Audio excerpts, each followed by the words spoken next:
Liye nou la, se pou gen konjou, kote pou kalman ministre la komisyon, la nou deja anke nou met la kote nou kapab.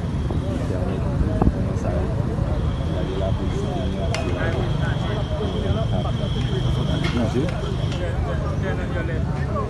La konservi la bouge.